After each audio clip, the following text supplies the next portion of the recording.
Hello, everybody, and welcome back to the PodRats movie show. I'm Brayden. Today we got Christian, Hunter, and we got Parker back with us today. Let's go! Yeah! It comes at a cost, though, because we don't have Alex. Get him out of here. Yeah! Alex, we miss you, man. We miss you. And with that, Parker's going to take over the movie news this week. Let's go, man. I can't wait. And full disclosure, yet again, guys, our computer crashed that records the podcast, so we've kind of done quite a bit of this. No longer the 13th show. It's the 14th. It's 13 and a half. 13 and a half. So with that, we've kind of talked about a lot of this movie news. So Parker, if you just want to give us a quick rundown of what's going on this week in the world of movies. I will give you a great synopsis. DC's Blue Beetle, a new live-action film, casts George Lopez as low who? rider guy? We don't know. Low rider. Yeah. Lightyear reinstates the same-sex kiss after employee protest. Disney canceled. Disney tried to take away the same Disney, sex kiss. Disney bad guys. Ryan Reynolds prefers low-budget movies. He says that necessity is the mother of invention. Yeah, when you have too much money, I guess you could go in a maximalist direction. I mean, when you have all that money and you can really do whatever you want, it kind of just takes the heart out of the movie. And I feel like lower budget movies just really put more into it. Because, I mean, that money ain't just coming out of the trees, man. They got to earn it. So, like, they really want their product that they're putting out to be, you know, what they want it to be. That was deja vu. Ditto. Yeah. Sandra Bullock says Lost City will be her last movie for a while. Man, I wonder how long a while is. That could be like a couple years, maybe 10. Dude, I would love to know because I love Sandra Bullock. Yeah. She's going out on a good one. It's got Channing Tatum. Yeah. Maybe a Magic Mike crossover. There's actually another Magic Mike coming out this year. It feels like every podcast we do, Magic Mike comes up. Wow. Well, you can't not talk about Magic Mike. We love some Channing Tatum in here.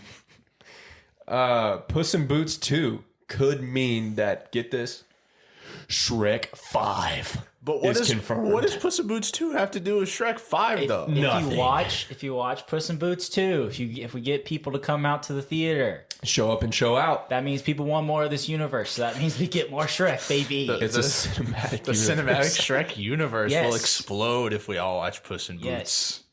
The article goes on to say that there's really no connection and nothing is confirmed. So don't get your hopes up. But watch Puss in Boots 2. That's the only way. It's the only way. Lastly, Steven Spielberg is done with musicals. He says that West Side Story is his last one. Well, you know, he's going out on a good one, I guess. Christian, did you watch West Side Story? No, I haven't seen it. Oh. I thought you were there with us. Yeah, Parker, you haven't seen it either. No, me, Hunter, yeah. and Alex watched it. But I wish I would have. It's a good one. I went into it not expecting anything. I kind of went into it memeing, and I came out of it and I was like, "Oh, it's actually really good." pretty good. I've heard a lot of people say, I haven't watched the original, but I've heard a lot of people say it's better than the original. Yeah, a lot of people have said that. What do you think Steven Spielberg's going to do now if he's not doing musicals? I'm pretty sure he's about to direct He's doing something. something right now. I'm not exactly sure what it is. Don't worry, I'm quick with the Google. Well, Steven Spielberg is doing something. You heard but it not here musicals. first. He's doing something. We're the first report. Breaking news: the Schefter report. Steven Spielberg is doing something. He's working on it right New now. movie based on classic Steve McQueen character. Yeah, Frank That's it. Bullet. Yes. That's it. Yeah, he's doing a Bullet Nice. thing. Yeah. Nice. Bullet, a 1960s film. I wonder why he's like done with musicals. I wonder if like he just. I'm sure it's not that he like didn't like the process of it, or I'm sure he just doesn't want to be like known for musicals. You know what I mean? I don't think he would be. I don't think he would be either. But I mean, West Side Story was so good, and I don't know. Who knows? Who knows Yeah, what who goes knows, on man. in the mind of a genius? Maybe like he got that fresh experience, and I was gonna try and work an X in there he has somehow. a fresh and a He's getting into experience. Yeah. Fresh experience. Yes. Okay. Speaking of X, We watched X, 2022 film directed by Ty West. I'll give you the quick synopsis. A group of actors sets out to make an adult film in rural Texas under the noses of their reclusive hosts. But when the elderly couple catches their young guests in the act, the cast finds themselves in a desperate fight for their lives. So for the reception on this, we have a Rotten Tomato critic score of 96%, an audience score of 79%, an IMDb score of 7.5. And this is a smaller budget film, but the box office for this is its opening weekend, is 4.4 million. So yeah, the tagline for this film is horny, and it's a homage to classic 70s, 80s slashers like Texas Chainsaw Massacre and a little bit of Friday the 13th mixed in there. What do we think about the movie, guys? It's fun. All right, and so with that, Let's get into spoilers now.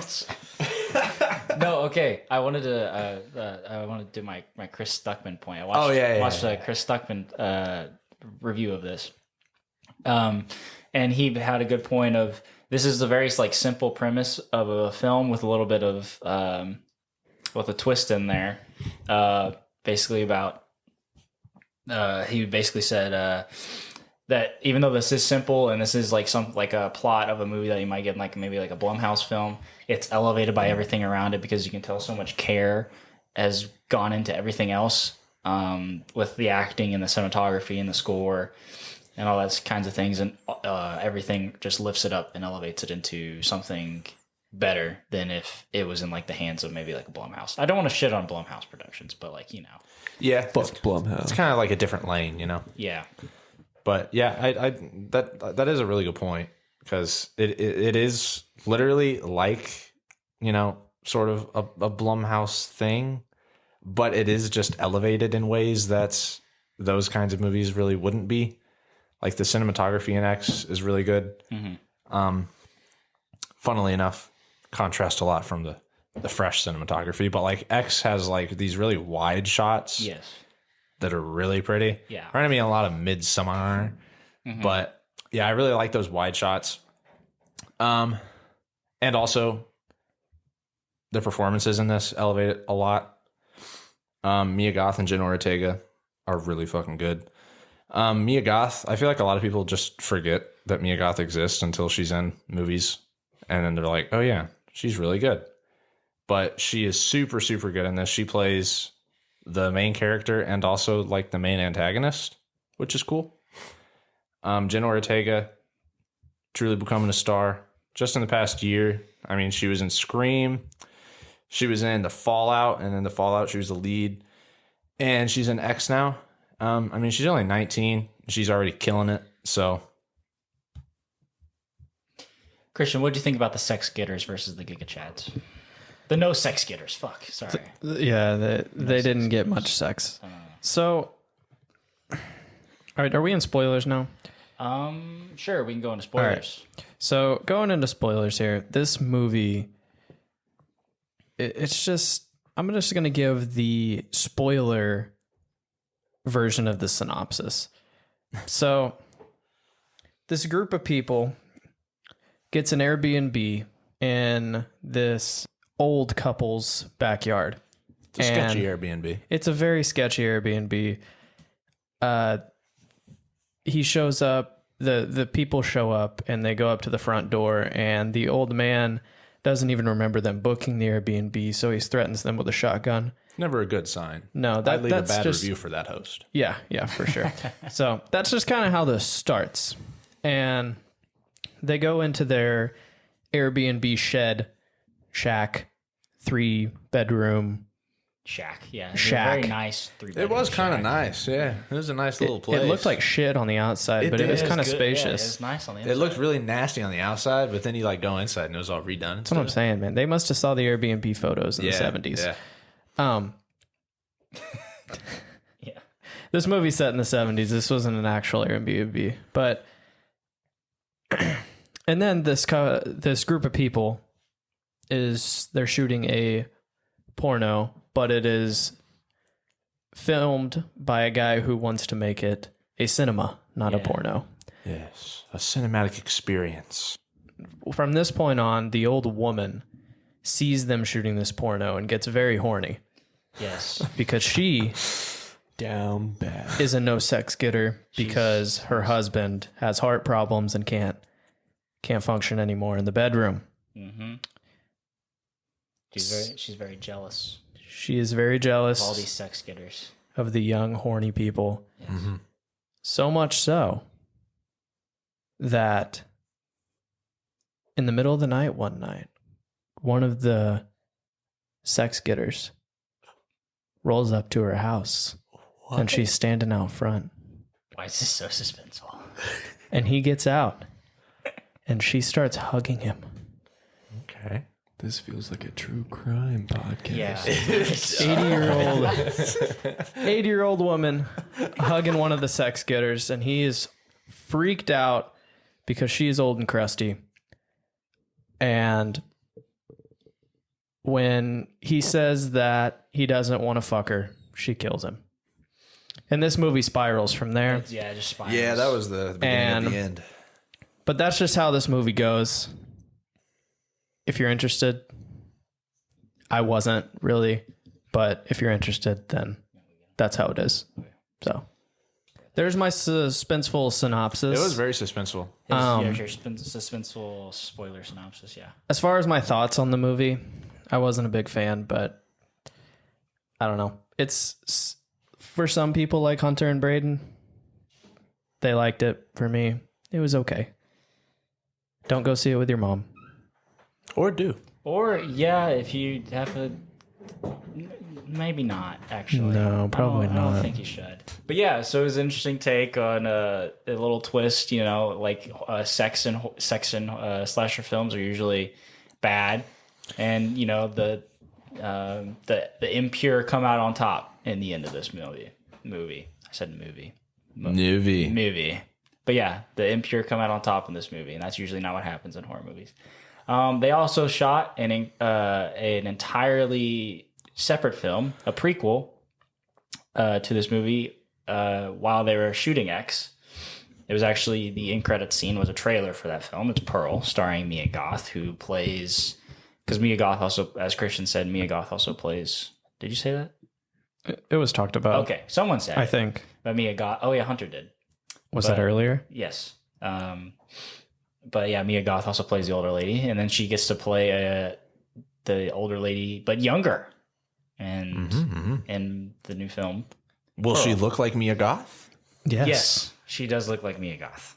But yeah, so that's interesting, and I'm excited to see what happens with that. Yeah. Nice. So let's get into our reviews. Yeah, I'm not going to say my Letterboxd rating or my Letterboxd review that I had saved because I already said it. Yeah. It's okay. It's lost its luster. Yeah. That's okay. Find a new one. That's good. Since Alex isn't here and Parker didn't see this movie, I will go first. I'm going to give X a 60%. Hunter? I liked X a little more than Christian did. I liked X a lot because of like its meta horror aspect. It reminded me a lot of, I just binged all of the A Nightmare on Elm Streets, and a lot of the Nightmare on Elm Street movies kind of do this where they don't take themselves seriously and kind of like give in to horror tropes and make fun of themselves. And X did that a lot, and I appreciated it a lot. It's carried by a lot of really strong performances, and it's a nice fresh take on a genre that's really hard to find your own path in. So I will give it a 75%. Brayden? It's going to be an 80 for me. I really enjoyed it. All right. So that gives us a cheese meter score of a 72% for X. Not bad. It's not bad. That's pretty good. It's pretty good for us. That's pretty good, all things considering. 7 Yeah. out of 10. Mm-hmm. Yeah, it's around what I'd give it, to be honest. But with that being said, we also watched a second movie this week, Fresh, directed by Mimi Cave. I'll give you a quick synopsis. The horrors of modern dating are seen through the eyes of a young woman who is battling to survive her new boyfriend's unusual appetites. The Rotten Tomato critic score is an 82%. The audience score is an 81%. IMDb score is a 6.7. This is a Hulu original, so we don't have any box office numbers, but the budget was 15 to 20 million. So what do we think about the movie, Parker? It was pretty fun. Yeah, Fun movie. Oh my god, it's fun. fun movie. No, I actually really enjoyed it. Well, in a weird way. It was like, You sick fuck. yeah, I know. I'm like fucked up on Hey, the inside I'm or right there something. with you, man. I'm fucked up too. Yeah, this movie and like it's weird to say, but this movie is kind of like a comfort movie. It was weird. Okay, the first 30 minutes, I was in this shit. I was like, Happy Winter Soldier, movie. sweep me away. Yeah, happy. And movie. then, I'm not trying to get into any Okay, spoilers, okay. but like the tone shift got me. Yeah, there's a big the big shift in how the movie goes after the first like 40 minutes. But yeah. It like got me really invested in the characters, and then it started. You know what I mean? Yeah, it was a really like simple build up to like, I mean, they're kind of basic characters at first. But yeah, like it does kind of get you invested in both of them. They seem like very nice people. And the soundtrack? That Dude, was the money. soundtrack for I this movie was loved really the good. soundtrack. It was really good. It was popping. Yeah. That was vibes. Score. Yes. Yeah, the Well, score I know. I don't even know if there They're not was. the same, and the but yeah. soundtrack. Was there Yeah. even a score? There was. There was. Yeah. There was. The score and the soundtrack are both really good. Yes. Which makes sense because Mimi Cave, which I did some research on, she does music video stuff. Oh. So okay. she's into music. Yeah. Yeah, I don't think I said this because I said it earlier before we did our last recording, but I don't think I said it this one. This is Mimi Cave's directorial debut Yeah. for a long form movie, a long form film. Nice. Yeah, she did she has a few short films and she did a bunch of music video stuff, which makes sense why the soundtrack and score are good because she cares about music. You know a movie's going to be good when it sets up for 30 minutes and then plays the opening credits. Yeah, I love that. That's so true. I love that. It was really cool. That was great. It was very fresh. How'd you guys feel about Sebastian Stan and Daisy Edgar Jones? Sebastian Stan was hamming this thing up, bro. He had such a good time doing this. He was Yeah. doing his like best Patrick Bateman impression. He was doing nice. the vibe. Yeah, dude, he was having fun with it. Daisy Edgar Jones did really good too. She was very good at conveying like Dude. how scared she was and Yes. how like nervous and I don't she want was to go going into through. spoilers, but like there was one specific scene where she was like very scared. Yep. And she did a good job. Like I was believing that. I was scared. Me too. Yeah, these two movies got some nice future faces of Hollywood actresses yeah, because Daisy Edgar Jones was really good. she's British. And she's only 23, Of so course, she's gonna be the future of Hollywood. True. She's British. But yeah, we can. Unless you guys have anything else to say about just like that, we can get into spoilers a little bit. I love spoilers. I can start with the biggest one. What is it? Daisy Edgar Jones loses her ass. No. She does. What? It's gone. It's gone. Dude, when he holds it up, I kind of like I was nauseous throughout a large portion of this movie. I don't know if anybody else got that reaction. I love. You go ahead. I was going to say I wasn't nauseous, but I could see like there were certain parts of the movie that I was watching. I was like, this would make some people really, really uncomfortable. Like, especially if you're like a vegetarian or something and you like don't eat meat anyway. Oh, But do you think vegetarians would hate this because they don't eat any animal meat? True. They just eat people. Maybe all vegetarians only eat people. That's where they get their protein. That's how they Their get the one- protein. So like, instead of like pescatarian, they're Humanitarian. They're humanitarian. oh my God. That was a good one. That came to me at the same time it came to you. That was good. You guys are fucking goofs. Dude, so now we're in the spoilers. There was the specific scene where he was preparing the packages for these people. Yeah. Oh my God. That made me so queasy. Watching him like cut chunks cutting off of and this then leg. Isn't it? Dude, That was so bad. Yeah, but it was a great scene. It was good, dude. He was all dancing, having a good time. Yeah. Like I said, I loved it, but like I hated it at the same time. It was so weird. Nah, I didn't. I loved it, even though it's kind of fucked. It's weird because it's so. This is basically a Hannibal Lecter, but you don't ever like feel like that menacing just because of how the tone it carries out. It's like it's kind of it's comedy too. Yeah, it is. It's like a dark comedy. Yeah.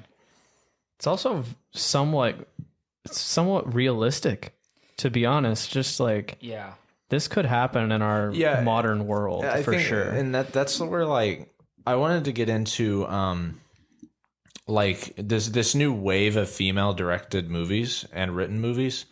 With a movie like this, I feel like a movie like this is something where like you really get like the necessity for women in Hollywood and directing movies, because like a movie like this is such a unique, cool little spin on horror, like, you know, modern dating. That's something that every single woman, especially, but, you know, dudes too, where, you know, dating is scary and like going over blindly to people's homes and dating them. And yeah, with like a modern horror like this, it's a cool direction to take it in, because obviously it's like so outlandish. But I mean, that's like those stupid, unrealistic fears that you have when you're phone dating and stuff. I mean, anytime you're meeting someone that you've only talked to online and you're just meeting them for the first time in person, that's just a scary feeling to begin with. Yeah. Like even on fucking Facebook Marketplace, when you just go meet somebody, it's like you look at their profile and you're like, this is a little sketch, you know? You have what if they're a murderer? Yeah. I mean, I really liked how they didn't just tell you how bad her dating life was. They showed you. Yeah. And it was actually like it was funny, but also like super realistic. Chad is a very realistic impression of a guy who, when he doesn't get what he wants, he just turns you fucking bitch. See, like that's what I'm talking about, where like only a woman could write a character like that, because that dude is so real. Like that is 100% a dude you would go out on a date with and then have an awkward first date with, because his personality is so believable. He doesn't just seem like a dude that was wrote for a movie. It literally just seems like that's just a normal dude. Where he's like, "Oh yeah, my family's in town. Can I take these leftovers? Is that okay?" Like, I don't think she understood what I said, bro. That was horrible. Yes. Like slightly racist. Just a slight racism. He thinks women should dress nicer. Yeah. I just think you'd look a lot better in a dress than an oversized blanket. Yeah, like, I mean, don't get me wrong. You look good in a sweater. Yeah, that was great. That was an excellent job showing. Yes, it was. It made it more believable that she was willing to go for the guy, even though he had some red flags that like only the audience would have known. Because she could look past them because he was so like charismatic. Right. And she's only with, she's going out on dates with these absolute buffoons. Yeah. So even knowing the premise of this movie, like the red flags were there so like far into this. Like as soon as he was coming to her house for the first couple nights, he didn't have any social media. I was like, this is sketchy as fuck, man. But he's so handsome and he's Sebastian Stan. He's got a good smile. Yeah. It sells you, man. It does. And it's funny because you're watching the movie and you're like, well, maybe he just doesn't like social media. Maybe like you're making excuses for him, and that's what she was doing. One thing I also want to touch on is I feel like all the like, everything was like paid off in the end, or like everything was smart. Like even her Noah's friend, like she wasn't just like dumb, and she was like, even when she went to go visit Steve's house, Sebastian Stan's house. Yeah. Like she gave her location to, I forgot the guy's name, the bartender. Yeah. Was it Greg? No, it wasn't Greg. I don't know that guy's name. I hope his name wasn't Greg. Yeah, I don't think it was Paul. Greg. Paul. Okay, well, it was close, I guess. Yeah. But that's a realistic thing that you would do in that situation, especially when you're sketched about a friend like that. And then it subverts your expectations. You think he's gonna go save him. Oh, dude, that And was then hilarious. Then he drives up on the house and he says, "Oh hell no! You've seen this movie. This is where you die." Yeah, he doesn't fall into the horror trope, and he goes, "Nope, this is sketchy," and he leaves. Yeah, I like that. that's funny. Or like even at the end, when what's her name? What is her name? Her friend, Noah's friend, Molly. Molly. Even when Molly goes to go save her from Steve's wife, like it shows everything. Like it shows the shovel that she's about to use. She doesn't have the shovel in her hand. There's like little like details like that where like nothing just comes out of nowhere. Is what I'm trying to get at. And like everything is used meticulously, and like the details in the shots are all meticulous. Yeah, like when they go POV and they show her like examining hallways. Yeah, and she's trying clocking knives and stuff figure like out that. the layout of the house, and stuff like that. Everything comes back later in the end. I think it was very interesting how like this movie contrasts a lot with X, because in X I talked about like the wide sprawling shots, and then this movie, because it's kind of a dating movie, it has super intimate like camera shots of, you know, close-ups of faces, close-ups of like people eating, close-ups of food, and those intimate camera shots, I mean, they're really pretty. Yeah, the cinematography was great. They had some excellent shots. I was kind of grossed out by the close-ups of them. Yeah. Well, be yeah. honest. Yeah, and like those intimate shots, it's cool because like go very filmy on you, but like those intimate shots when it's like them having a good time, and it's Sebastian Stan's character and Daisy Edgar-Jones' character like having those good conversations, and it's the close-ups of their face, and you're like, oh, this is happy. But then it's also like when it does the close-ups of like people eating, and it's like, damn, that's nasty. Like it's those intimate shots can be like very, you know, meaningful, but also like very nasty and gritty at the same time. They do like same shots, and they use them in different ways to convey different things. Yes. Yeah. The food, though, one of the craziest parts was whenever he saved the breast to last. Breast for last. Breast Yes. for last. Dude, that was had to nice. have been Molly. Also, yeah, I didn't nice. pick That it up was with my Molly. first watch, but No, I I didn't did. realize that it was Molly. Yeah. Because like when Molly is attacking him, she grabs. That was a double She mastectomy. grabs her boob. Mastectomy. But yeah, I didn't realize that until I watched it a second time. I think I caught that the first time. I went, Dude, that's so gross. Breast for last was a good joke. oh, Yeah, that was pretty fun. That was a nice joke. She manipulated the shit out of him, though. That was pretty cool to watch. Also realistic. Yeah. Also, something they came back to was how they were boxing. They took boxing classes. Yeah. Oh, yeah. So it made true. sense that they could take him out at the end, Yeah, you know? that's funny. Yeah, I didn't even think about They that. just Yeah. throw the Yeah. boxing Because lesson Molly in. was a badass in the Yeah. boxing class. So Noah, not so much. She didn't look like her shots No. were doing. No, was struggling a little she's a little scrawny. Yeah. He took her ass, man. Yeah. He did. So, Literally. do you think that Noah liked the meat No. so much that at the end of the movie she had to bite his meat? Oh, wow. Very interesting She proposal. said, That's maybe not- I do like A very interesting proposal. That's not. Maybe how she I wanted thought it fresh from the source. Maybe. fresh. Yes. Another question I would like to propose. Do you guys think Anne was a previous victim that he just fell in love with or Yeah. something? Yes. I don't, Yes. Yeah, I think so. Because her not Absolutely. having a leg and stuff. Yeah. Yeah. And that whole scene was really cool too, because it was very, you could tell that she was depressed about it. Yeah. Yeah. Like it was very intentional of showing how sad she was about the world she was forced to live in. That scene of her like staring in the mirror. Yeah. Yeah. And then getting in the shower and just like having to, She's vibing, having a moment. yeah. But at the same time, I wonder if he's manipulated her so far that she feels like she has to help him. I mean, clearly. by she the actually end of the movie, went yeah. to try it. She got some Stockholm syndrome. Yeah. Yeah. But even after he was dead, like Yeah. she still tried to help him. I feel like maybe he accidentally got her pregnant. Yeah. And then he was like, It could have been a motherly instinct too, yeah. you know, Gonna have to explore the deeper lore Yeah. Fresh. of Fresh. It's really good though. Yeah. Yeah, It was Really good. It was like some strange attraction. I was like, couldn't look away, but like wanted to look Well, away. it's like how people are obsessed with serial killers. Exactly. Especially like Ted Bundy. You know. Yep. So, like, Yeah. Very Ted Bundy vibes too. Yeah. Ugh. All right.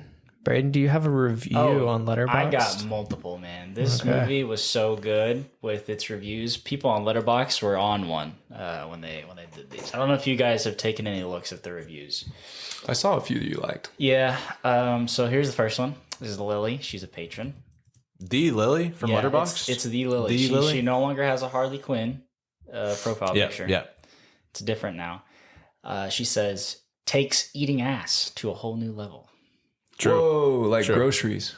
Like groceries. Yes. Literally. Yeah. This the one booty is, like groceries. This one is Trin. She's not a pro or a patron. She says, safe to say, a man's ultimate defeat being because he wanted a BJ seems perfectly fitting. It really does. Yeah. That's kind of facts. Yeah. Yeah. Written from a woman's perspective once again. Yep. Yeah, dude. And, It's true. And when the dude left, it kind of dispelled like the male hero rhetoric. Right. Yeah. So that was cool too. More reviews. Okay. And Brianna, she's a pro. On Letterboxd, she says, no, Sebastian Stan, don't be a cannibal. You're so sexy. Ah. I don't think I could ever see Sebastian Stan as Bucky now. You guys think that they should have cast Army Hammer? No. Oh. I like Sebastian Stan in Come this movie. Here's Tyler. He's a patron. Says, this is definitely Army Hammer's new favorite movie. There you go. no. There you go. But yeah, that's all I got. There's a bunch of good ones for this. This movie is literally like funny review bait. Yes. It is literally just the perfect setup for jokes. I mean, mine is literally this takes the discussion of are you a boob or ass man Yeah. to a whole new level. So, yeah. But yeah. Well, what are you, Brayden? If you had to eat one. Okay. Well, I feel like He ain't even hungry. He ain't eating that cinnamon roll that's been sitting in front of him for 2 Ooh. hours. Ooh, this man don't eat. true. I don't know if I should say that on a podcast. What would you eat, Christian? It's because he's a meat man. See, I don't know. Like, that's a tough choice. Well, isn't You know, I'm telling you, like, we don't have to do this in the review or in the movie, right? Like, he's if you were a cannibal. well, are you an entree or a dessert guy? You like the liver pate? Are you talking about boobs being a dessert? Yeah. God damn it. Let's go on to ratings. All right, guys. reviews. Let's Reviews. go on to Hey, I like ratings. when he was like shaving the leg like beef jerky. Dude, that was It's all dry. It was dry. That was so And he was nasty. peeling off strips, just crunching on it. Dude, he had it on like a deli slicer or something, and I was like, oh my god. Or when he took the chainsaw to the rib cage. Oh my god. brutal. Sorry to ruin the review. No, segue. that's okay. It's okay. You just go on to ratings. Christian, you go. Parker. Or Parker. Yeah, Parker. I go first? Yeah, Parker goes first. I really liked it. I don't know why. I know I'm probably going to be the outlier here, but I'm going to give it a 92. Nice. You know, you're not an outlier because I'm gonna give it a 90%. Wow. I really liked Dang. it. I Okay. really liked it.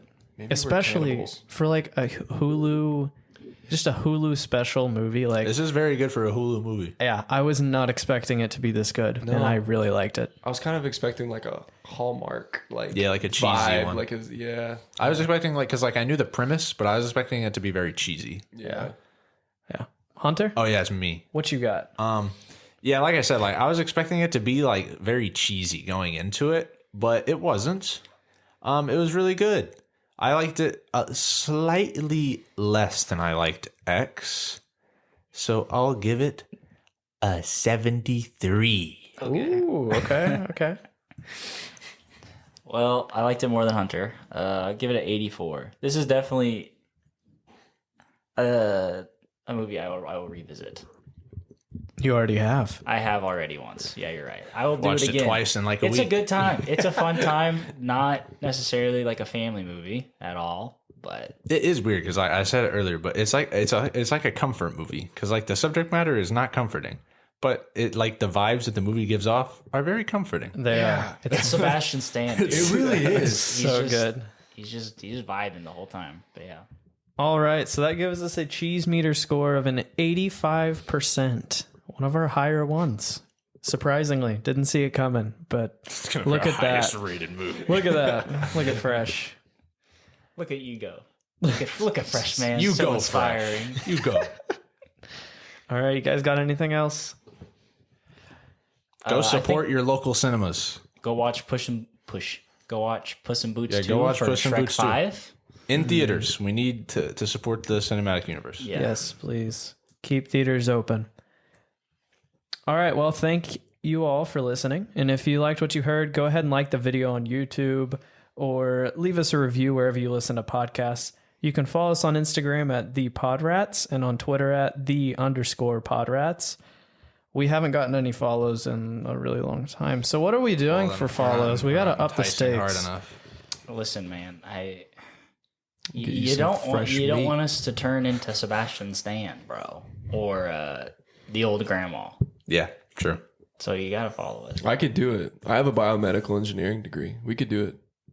Don't make us down bad. Don't make us do Don't it. make us so down bad, guys. Yeah. We're down bad people. Don't make us do it. All right, so follow us on Twitter at the _PodRats, or else we're going to turn into Pearl or Sebastian Stan. Killer cannibalistic grandmas. Yes. So We'll turn into grandmas. we appreciate your support, and we'll be back next week. Until then, put yourself first and take care of each other. Bye, guys. See ya. Bye.